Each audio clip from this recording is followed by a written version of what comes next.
talk about kind of something important here. It's the holiday season, and we need to understand that we base our holidays and all of our celebrations in love, and we want to talk about a different type of celebration. So I want to read this here. I don't normally read these intros, but I want to read this whole intro because I think it's valuable. So this holiday season, many humanists and non-theists are preparing for their annual Human Light holiday parties and celebrations. Awareness of Human Light as a secular December holiday is growing across the country and around the world since the idea was formed in 2001. Human Light is a secular holiday on December 23rd designed to celebrate and express the positive secular human values of reason, compassion, humanity, and hope. And Human Light illuminates a positive secular vision of a happy, just, and peaceful future for our world.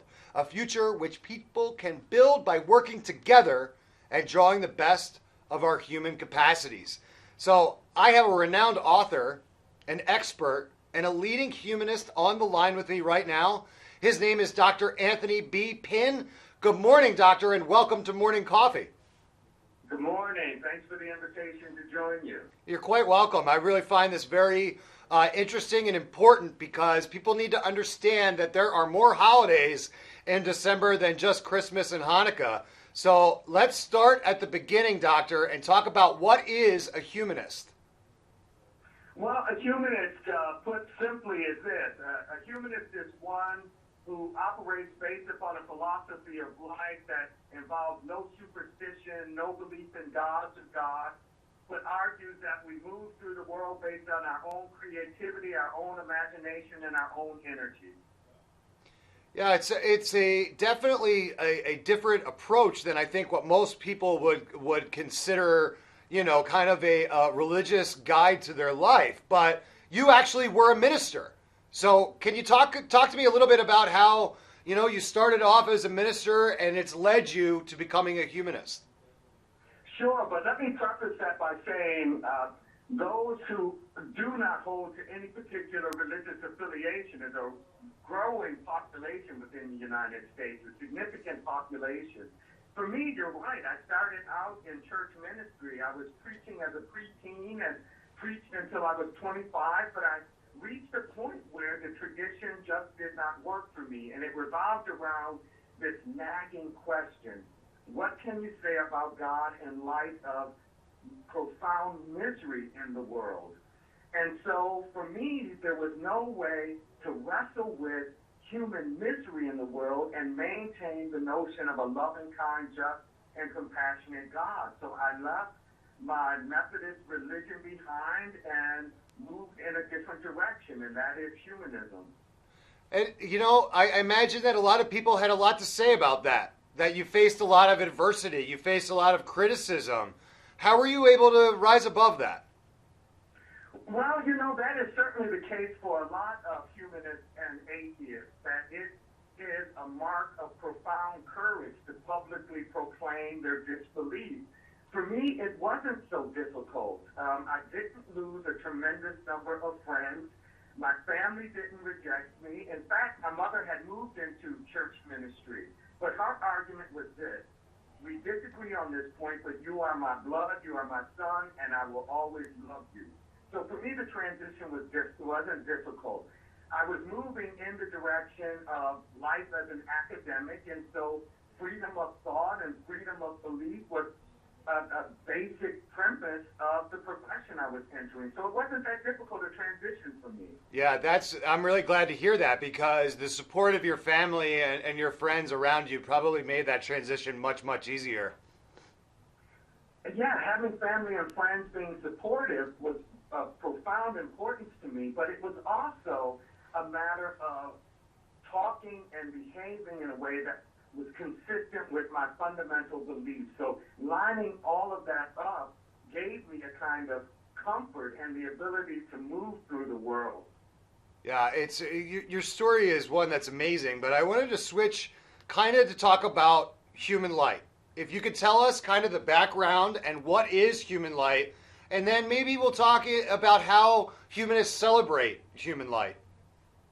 Yeah, Human Light, it's a conversation that really started in about 1998 with some folks in New Jersey, trying to figure out how humanists might recognize the need to celebrate relationships, to celebrate family and friends, but to do it free of any talk about God or God, to move away from trying to simply capture Christmas in a different way.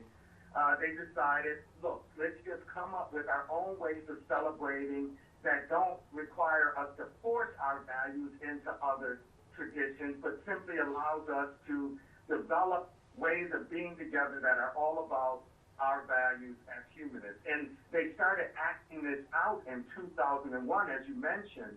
But I'd also say there are other humanists who celebrate Christmas without any attention to the religious underpinnings, because they recognize that Christmas is in fact premised upon an old Roman holiday that ran from December 17th through the 25th, and that it's not until the 4th century that Christians pulled this in, right? And they began celebrating this holiday as a way of increasing their numbers, kind of tapping into this pagan population to increase their numbers. And they settled on December 25th and decide that's the birth date of Jesus. Although you have a variety of opinions on this. Yes, you have Bishop Clemens who argued that it was November 18th. That was the birth of Christ. And you have earlier anonymous sources who say March 28th, right? So humanists will argue that so much of what Christians have captured has really a deep pagan underpinning. And they argue we can celebrate Christmas as a way of understanding family and friends without the theism, without the religious underpinning. It's just a different way to look at it, and that's what people need to be more open-minded to understand, that things are not necessarily better or worse, that they're just different, and that we need to accept the differences within the individuals that want to celebrate a different way. I think this is really an important thing, Doctor. But I'm really interested. I want to know like a little bit more about like how does a humanist go out like through their daily life? Is there stringent rules that they need to follow? Is it like loose? Like I guess I'm thinking like, are you allowed to drink alcohol? Is there different rules like there are in Christianity, like in the Catholic Church? Kind of how things go. Well, there are some basic understandings, right? And the argument for humanists is that we ought to think and behave in ways that celebrate life, that preserve life, and that are premised upon a basic integrity. The difference is this: the ethics that humanists employ are not assumed to come from some divine being or beings who say, hey, live this way. That they are humans struggling to live in ways that are productive, that are life-affirming, and that are community-minded. So there's no prohibition against drinking. There are understandings that we ought to treat people with respect and dignity, that we ought to be concerned not only with human life, but the larger arena of life that is our world.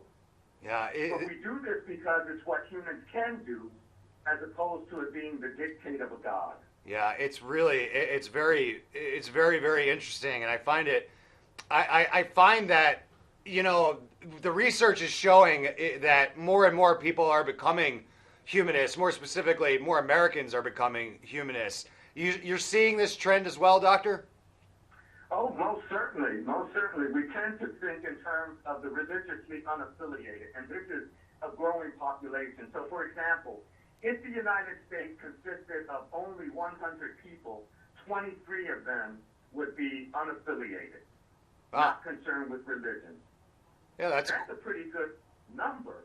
So you're absolutely right. There's a growing percentage of the population that thinks about togetherness, that thinks about community, that thinks about the integrity of life without the trappings of God or God. Yeah, this is awesome. Doctor, is there somewhere I could send my viewers for more information?